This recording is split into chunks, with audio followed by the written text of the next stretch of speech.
Okay, तो last class में हम लोगों ने देखा था मेटा में 4 सेट को सेट करने को।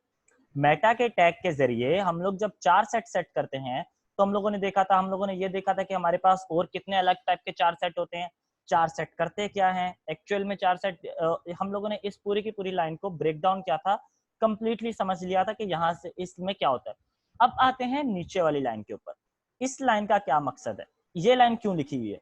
तो अब मेटा के टैग से इतना तो समझ में आ जाता है कि ये हमारे पेज के लिए मेटा डेटा प्रोवाइड कर रहा है, इतना तो हमें समझ में आ जाता है। पर अब अगर आगे के इसके एट्रीब्यूट्स को देखते हैं, तो अगर हम इन दोनों एट्रीब्यूट्स को देखते हैं तो सबसे पहला एट्रीब्यूट क्या है, व्यू पोर्ट। अब व्यू पोर्ट क्या करता है कि आपको जितना स्क्रीन पर दिखे उतना साइज, मतलब आपको स्क्रीन पर क्या दिखेगा। अब जो कुछ भी यहाँ पे आपको स्क्रीन पर दिख रहा है, यहां से लेके, एक सेकेंड लेट मी एनोटेट, यहां से लेके यहां तक जो कुछ भी आपको स्क्रीन पर दिख रहा है, यहां से लेके यहां तक जो भी कुछ भी आपको स्क्रीन पर दिख रहा है, ये आपका व्यू पोर्ट है। तो ये रेड कलर का बॉक्स आपको समझ दिख रहा है कहां से लेके कहां तक है। ये यहां से लेके यहां तक जो कुछ भी आपको स्क्रीन पर दिख रहा है, ये हमारे पास क्या है, ये हमारे पास व्यू पोर्ट है। तो अब आगे चलते हैं, तो व्यू पोर्ट का कॉन्सेप्ट समझ में आ गया। व्यू पोर्ट क्या होते हैं हमारे पास। Yes sir. अब आगे चलते हैं, तो अब अगला हमारे पास क्या है, अगला हमारे पास है कंटेंट। अब मैं क्या कह रहा हूं, कंटेंट की विड्थ जितनी भी हो, कंटेंट की विड्थ मतलब हमारे पास ये जो वेबसाइट में हमारे पास ये जो विड्थ आ रही है, यहां से लेके यहां तक ये जो विड्थ है, इसकी विड्थ कितनी होनी चाहिए। मैं क्या कह रहा हूं, इसकी विड्थ होनी चाहिए डिवाइस की विड्थ के बराबर। मतलब जितना भी आपकी डिवाइस की साइज हो, मतलब आपकी हर किसी के हर मोबाइल की एलसीडी का साइज अलग होता है। किसी का मेरे ख्याल में 3.5 इंच की एलसीडी होती है, किसी की 4 इंच, किसी की 7 इंचेस, मतलब अलग अलग एलसीडी की डिवाइस की विड्थ होती है। अब मैं क्या कह रहा हूं कि जितनी भी डिवाइस की विड्थ होगी, जितनी भी डिवाइस की विड्थ होगी, उसके हिसाब से मेरा ये डिवाइस में सेटिंग आ जाएगी। तो अब यहाँ पे ये किस तरह से काम करता है, लेट मी एक्सप्लेन यू। सबसे पहला नोटेट करके बता देता हूं, यहां से लेके यहां तक जितनी भी विड्थ आ रही है, इस पूरी की पूरी विड्थ को वो डिवाइस के हिसाब से सेट कर देगा। डिवाइस की विड्थ के हिसाब से, इसको डिवाइस की विड्थ के हिसाब से सेट कर देगा। तो मतलब क्या हुआ इसका, इसका मतलब ये हुआ कि जब आपके पास यही पिक्चर मोबाइल में दिखेगी, जब ये पिक्चर आपके पास मोबाइल में दिखेगी तब भी कुछ इस तरह की होगी। छोटी दिखेगी। मतलब एग्जैक्टली तो सबसे पहले तो इसको थोड़ा सा और यहाँ तक तो ये समझ में आ गया, ये समझ में आ गया। यस। अब अगला क्या स्टेप है, इनिशियल स्केल। इनिशियल स्केल कितना होना चाहिए। इनिशियल स्केल क्या होता है हमारे पास, इनिशियल स्केल मतलब पहले आपके पास टोटल मतलब स्क्रीन का टोटल इनिशियल वैल्यू कितनी हो। अब यहाँ पे मैं क्या सेट कर रहा हूँ, 1.0। इसमें हमारे पास वैल्यू होती है 0 से लेके 1 के दरमियान। 1 मतलब कंप्लीट, 0 मतलब कुछ भी नहीं। तो क्लियर है। अगर मैं यहां पर सेट कर देता हूं 0.50, 0.5, तो मतलब क्या होगा, मतलब ये होगा कि इनिशियली स्क्रीन का साइज हमारे पास हाफ होना चाहिए। पर मैं क्या कर रहा हूं सेट, पर मैं सेट कर रहा हूं 1.0। इसका मतलब क्या है कि इनिशियली स्क्रीन का साइज फुल हो। तो यहां तक कॉन्सेप्ट क्लियर है। ये तो कुछ थ्योरेटिकल कॉन्सेप्ट है, इसको आगे डिटेल में एक्सप्लेन करके देखेंगे कि क्या होता है। यहां तक कॉन्सेप्ट क्लियर है। व्यू पोर्ट क्या करता है, व्यू पोर्ट आपको जितना कुछ स्क्रीन पर दिखे उसका व्यू पोर्ट सेट करता है। उसके बाद मैं विड्थ के जरिए क्या कह रहा हूं, मैं कह रहा हूं जो हमारी वेबसाइट की विड्थ हो, जो मेरे पास यहाँ पे ये मेरी वेबसाइट है, जो मेरी वेबसाइट की विड्थ हो, उसकी विड्थ जितनी भी जिस डिवाइस में वो चल रही हो, अगर तो वो मोबाइल में चल रही है तो वो मोबाइल के हिसाब से एडजस्ट हो जाए, अगर तो वो लैपटॉप में चल रही है तो लैपटॉप के हिसाब से एडजस्ट हो जाए, अगर तो वो किसी टैबलेट में चल रही है तो टैबलेट की स्क्रीन के हिसाब से एडजस्ट हो जाए। यहां तक कॉन्सेप्ट क्लियर है। डिवाइस विड्थ का हिसाब कॉन्सेप्ट क्या होता है। Come on reply. बाकी सब सिर्फ फाहद को समझ में आ रहा है, बाकी सबको समझ नहीं आ रहा। अलीजा, काशिफ, यहां तक कॉन्सेप्ट क्लियर है। ओके। और इनिशियल स्केल क्या होता है, इनिशियल स्केल में हमारे पास वैल्यू होती है 0 से 1 के दरमियान। 0 मतलब कुछ भी नहीं, 1 मतलब मैक्सिमम। तो अब मैं क्या कह रहा हूं, मैं कह रहा हूं इनिशियल स्केल में वैल्यू हमारी स्क्रीन की मैक्सिमम हो। मतलब जितनी भी डिवाइस की स्क्रीन हो उसके ऊपर पूरी तरह ये स्क्रीन आ जाए हमारे पास। तो ये हमारे पास क्या करता है, डिवाइस के हिसाब से स्क्रीन को एडजस्ट करता है। तो अब अगर मैं इस वीडियो और यहां तक कॉन्सेप्ट क्लियर है, अब आगे चलते हैं। सबसे पहले तो मैंने इस अपने स्क्रीन पर मैंने रखा क्या है। सबसे पहले तो मैंने सिंपल में सिर्फ एक इमेज रखी हुई है, सिंपली सिर्फ एक इमेज रखी हुई है। और इमेज की विड्थ में क्या बता रहा हूँ, इमेज की विड्थ में कह रहा हूँ 100% होनी चाहिए। इमेज की विड्थ क्या होनी चाहिए, 100% इमेज की विड्थ। 100%। और हाइट उसकी ऑटो, मतलब जितनी भी इमेज की हाइट है उतनी ऑटोमेटिकली सिलेक्ट हो जाए। तो यहां तक तो अब अगर मैं इसको सेव करता हूं तो मेरे पास यहाँ पे स्क्रीन में अब इमेज की, वेट अ सेक, अब देखते हैं इस लाइन को कमेंट करने से हमें क्या फर्क पड़ता है। मैं फिलहाल के लिए इस लाइन को कमेंट कर देता हूं। अगर मैं इस लाइन को कमेंट करता हूं और अपने ब्राउजर पे जाके चेक करते हैं तो कोई भी फर्क नहीं आया। ब्राउजर में तो हमें कोई फर्क फील नहीं हुआ। क्यों? सबसे पहला सवाल है, ब्राउजर में क्यों फर्क फील नहीं हुआ, क्यों? और अगर फील होगा फर्क तो कहां फील होगा? ये दो सवाल है। अब सबसे पहले तो इस HTML के कोड को जरा डीपली देखते हैं कि इसमें हो क्या रहा है। सबसे पहले मैं क्या कह रहा हूं, मैं कह रहा हूं कि इमेज को 100% विड्थ पर रखो, इमेज की विड्थ 100% रखो। और उसके बाद नीचे मैंने कुछ लंबे से टेक्स्ट लिखे में, कुछ रैंडम टेक्स्ट लिखे में लंबे से। अब अगर मैं यहां पर जाके सेव करके चेक करता हूं तो इमेज मेरी 100% ही है, इमेज मेरे पास 100% ही है। कैसे 100% है, तो मैं एनोटेट करके बताता हूं। लेट्स से ये मेरे पास इमेज, मेरी इमेज की टोटल विड्थ 100% विड्थ इतनी ही साइज की होती है जितनी साइज की ये अवेलेबल है, यहां तक अवेलेबल है। पर मेरी लैपटॉप की स्क्रीन से तो कम है ना, इस इमेज की विड्थ मेरी लैपटॉप की स्क्रीन से तो कम है, क्योंकि मेरी लैपटॉप की स्क्रीन की विड्थ है इतनी, यहां से लेके यहां तक की। इमेज की विड्थ तो कम है, तो जिसकी वजह से ये मेरे पास इस तरह से एडजस्ट हुआ है। पर अगर मैं यही वेबसाइट मोबाइल पर रन करता हूं, मैं यही वेबसाइट मोबाइल पर रन करता हूं, तो हमें पता है मोबाइल की, अगर हम मोबाइल की एग्जांपल लेते हैं तो मोबाइल की मैक्सिमम स्क्रीन की विड्थ कितनी होगी? मोबाइल की मैक्सिमम स्क्रीन की विड्थ, जो सबसे अच्छा भी मोबाइल होगा, इतनी होगी। इससे ज्यादा तो विड्थ नहीं होगी मोबाइल की स्क्रीन की। Yes. मोबाइल की स्क्रीन की विड्थ इससे ज्यादा तो नहीं हो सकती। मोबाइल की स्क्रीन की, एक सेकंड में ड्रॉ कर देता हूं। मोबाइल की स्क्रीन की अगर विड्थ देखें तो मोबाइल की स्क्रीन की विड्थ इससे ज्यादा तो नहीं हो सकती, इतनी होगी। तो अब मोबाइल की स्क्रीन की विड्थ से तो हमारी इमेज कम है ना, मोबाइल की स्क्रीन की विड्थ। अब ये देखो, मैं यहाँ पे एनोटेट करके लिख देता हूं, ये किसकी विड्थ है, ये मोबाइल की स्क्रीन की विड्थ है हमारे पास, ये मोबाइल की स्क्रीन है, ये हमारे पास इमेज है, ये इमेज की विड्थ है। और ये मेरे पास मेरी लैपटॉप की स्क्रीन की विड्थ है, ये मेरे पास मेरे लैपटॉप की स्क्रीन की विड्थ है।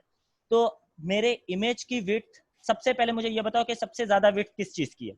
मेरे लैपटॉप की, मेरे लैपटॉप की स्क्रीन की। तो लैपटॉप की स्क्रीन पर तो ये इमेज बिल्कुल एग्जैक्टली इसी तरह से आ गई, जितनी जितनी उसकी विड्थ 100% थी, जितनी विड्थ उसकी 100% थी, यहां तक मेरा ये रूल फॉलो हो रहा है। मेरा ये रूल फॉलो हो रहा है कि इमेज की विड्थ 100% होनी चाहिए, ये रूल मेरा फॉलो हो रहा है, इमेज की विड्थ 100% है। यहां तक कॉन्सेप्ट क्लियर, समझ में आ रहा है? इमेज की विड्थ 100% ही है। एक सेक, समझ में आ रहा है ये? ओके। अगर मैं यही लैपटॉप, ये तो मेरे पास लैपटॉप पर है, पर अगर यही स्क्रीन में मोबाइल पर चलाकर चेक करूं तो क्या होगा? अब यहाँ पे हम यही स्क्रीन मोबाइल पर चलाकर चेक करते हैं। तो मैं सबसे पहले इस वीडियो ड्राइंग को सबको क्लियर करता हूं। और हमारे पास, हम गूगल क्रोम में कोई भी स्क्रीन मोबाइल पर चलाकर चेक कर सकते हैं। उसको हम किस तरह से करते हैं, उसको हम किस तरह से करते हैं? यहाँ पे आपके पास ये, यहाँ पे आपके पास ये स्क्रीन दिख रही है आपको, ये आपके पास ये जो हमारे पास मोबाइल का टॉगल व्यूअर है। अब जैसे ही टॉगल व्यूअर में मैं जाता हूं तो यहाँ पे मैं कोई सा भी मोबाइल का स्टाइल सिलेक्ट कर सकता हूँ। आईफोन X है हमारे पास, गूगल S5 है, गैलेक्सी S5 है, पिक्सल है, हमारे पास अलग अलग मोबाइल है। लेट्स से मैं आईफोन 5S कर देता हूँ। पर अब जब मैंने आईफोन 5S कर दिया तो अब मुझे बताओ, क्या ये इमेज अपनी 100% पोजीशन विड्थ में? Come on reply. क्या इमेज ये अपनी 100% विड्थ में है? No. इमेज अपनी 100% विड्थ में तो नहीं है। इमेज का साइज तो इतना नहीं था, इमेज का साइज क्या इतना था? नहीं, इमेज का साइज तो इतना नहीं था। बहुत बड़ा था। इमेज अपनी 100% विड्थ से बहुत ज्यादा कम हो गई है, क्योंकि अब हमारे पास क्या अब ये वाली CSS अप्लाई हो पा रही है हमारे पास? कम ऑन रिप्लाई, क्या ये वाली CSS अप्लाई हो पा रही है हमारे पास? नहीं हो पा रही, क्योंकि इमेज अपनी 100% विड्थ में नहीं है। अब इसी लाइन को मैं करता हूं मैं अनकमेंट, अब मैं इसको करता हूं सेव।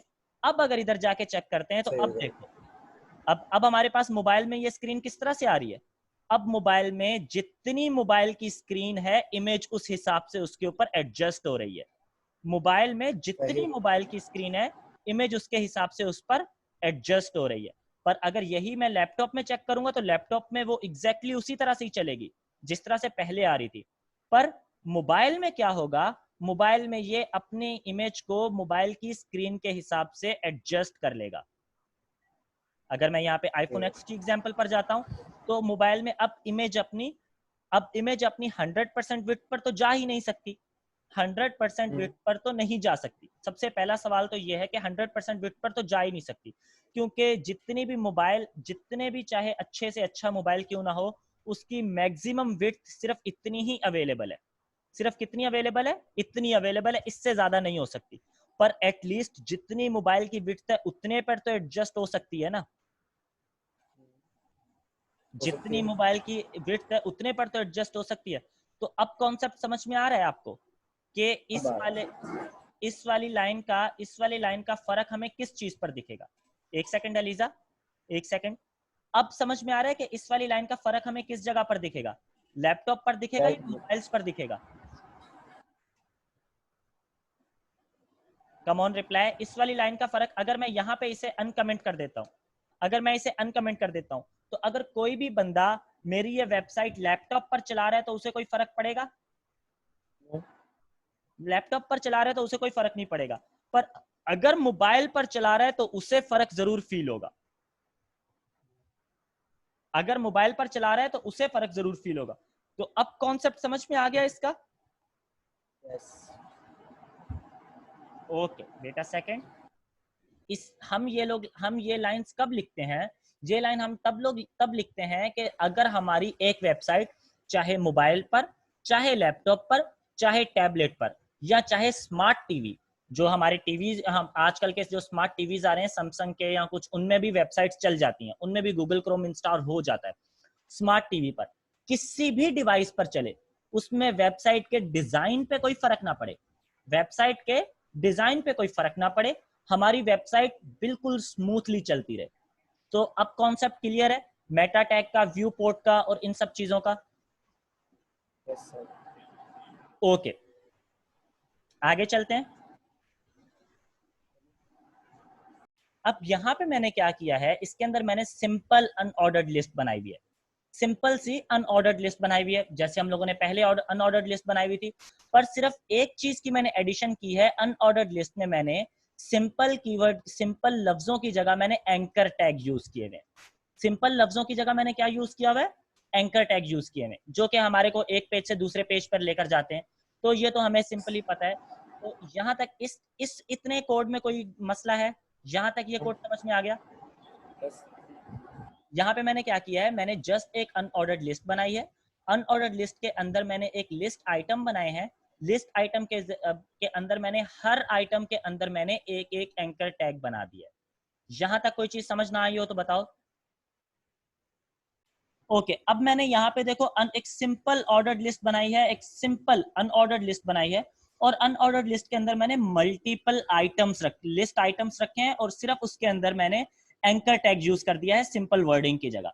अब अगर हम अपने इस पेज को जाके देखते हैं तो हमारे पास देखो सिंपल अनऑर्डर्ड लिस्ट है, और हर अनऑर्डर्ड लिस्ट के अंदर मेरे पास एक एंकर टैग यूज हुआ है, जो मुझे एक पेज से दूसरे पेज पे ले जाने के लिए सिंपल अनऑर्डर्ड लिस्ट का एंकर टैग यूज हुआ है।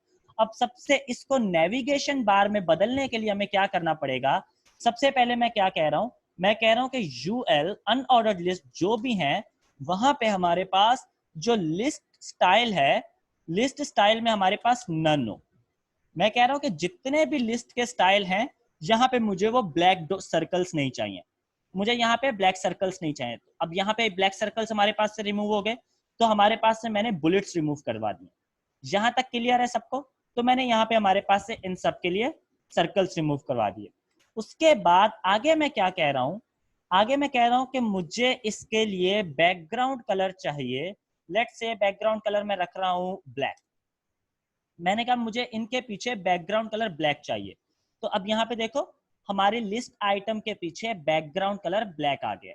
जितनी भी लिस्ट आइटम थी उनके पीछे बैकग्राउंड कलर ब्लैक आ गया। यहां तक क्लियर है? Yes sir. अब आगे चलते हैं।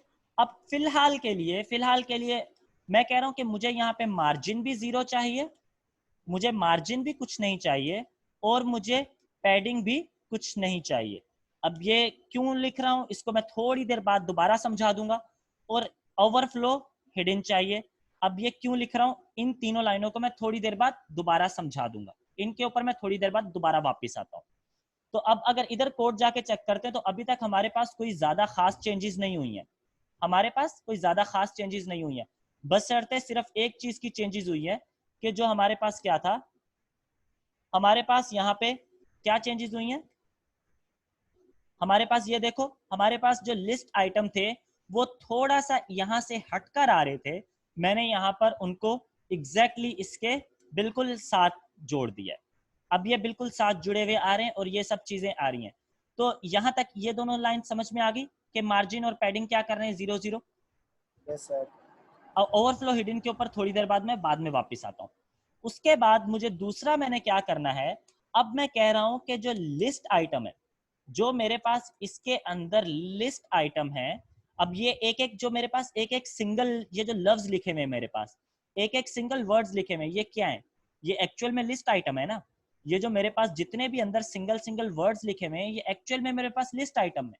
पर मैं चाहता हूं कि लिस्ट आइटम इस तरह एक दूसरे के नीचे ना आए, एक दूसरे के नीचे ना आए, बल्कि इस तरह से हमारे पास लेफ्ट की साइड पर अलाइन हो जाए, एक दूसरे के साथ लेफ्ट की साइड पर आ जाए। तो अब मैं क्या कह रहा हूं कि जितने भी मेरे पास लिस्ट आइटम है वो फ्लोट करें लेफ्ट की तरफ, वो फ्लोट करें लेफ्ट की तरफ। तो अब अगर इधर आप देखोगे तो जितने भी लिस्ट के आइटम है वो एक दूसरे के नीचे नहीं आ रहे हैं बल्कि लेफ्ट की तरफ फ्लोट कर रहे हैं। यहां तक कॉन्सेप्ट क्लियर है? Yes sir. यहां तक कॉन्सेप्ट क्लियर है? तो वो एक दूसरे के लेफ्ट की तरफ सारे हमारे फ्लोट कर रहे हैं। अब आगे चलते हैं। तो इसके बाद अब अगला स्टाइल मैं क्या कह रहा हूं, अब यहां तक तो ये सब कुछ आ गया, पर अब ये अगर आप यहाँ पे गौर से देखो तो इनके बीच में कोई डिफरेंस नहीं है। इनके बीच में आपको कोई स्पेसिस दिख रहा है किसी भी लफ्जों के बीच में? Come on reply. क्या इनके बीच में आपको कोई स्पेस दिख रहा है? Home, programmes, about us, location और प्रोडक्ट्स, इनके बीच में कोई स्पेस दिख रहा है लफ्जों के बीच में? नो। नहीं, बिल्कुल जुड़े जुड़े लग रहे हैं। बुरे हुए लग रहे हैं और जो कि बहुत बुरे लग रहे हैं। तो बहुत बुरे। अब मैं क्या कह रहा हूं कि अब लिस्ट आइटम के अंदर जो ए का एट्रीब्यूट है, अब ये हमारे पास सीएसएस स्टाइल करने का एक अलग तरीका होता है। अब मैं कह रहा हूं कि लिस्ट आइटम के अंदर जो ए के टैग आए सिर्फ उनके ऊपर स्टाइल अप्लाई हो। किनके ऊपर स्टाइल अप्लाई हो? जो लिस्ट आइटम के अंदर ए के एंकर के टैग हो। देखो यहां पर अगर गौर से देखो तो लिस्ट आइटम के अंदर जो एंकर के टैग हैं सिर्फ उनके ऊपर स्टाइल अप्लाई होगा। जो भी मेरे पास यहाँ लिस्ट जो सिर्फ बाहर अकेले ए के टैग होंगे उनके ऊपर स्टाइल अप्लाई नहीं होगा। मैंने ये लाइन क्यों कमेंट की थी अब आप लोगों को समझ में आ जाएगा। तो अब मैं कह रहा हूं कि लिस्ट आइटम के अंदर जो ए के टैग हो वहां पे मुझे डिस्प्ले साइज ब्लॉक कर दो। डिस्प्ले साइज मुझे किस तरह के चाहिए? मुझे ब्लॉक में चाहिए, मतलब उनको एक एक ब्लॉक में दे दो और मुझे उनका जो कलर कर दो, कलर उनका वाइट कर दो, वाइट स्मोक कर देते हैं। और बस फिलहाल के लिए सिर्फ इतना करते हैं, बाकी को देखते हैं। अब अगर आप इधर देखोगे तो अब ये देखो, अब इसका भी व्हाइट कलर हो गया है, इसका भी कलर व्हाइट हो गया है, इन सब का कलर व्हाइट हो गया है, बट इसका कलर व्हाइट नहीं हुआ। कॉन्सेप्ट समझ में आ गया? क्यों नहीं हुआ व्हाइट कलर इसका? क्योंकि वो लिस्ट आइटम के अंदर नहीं था। Come on reply.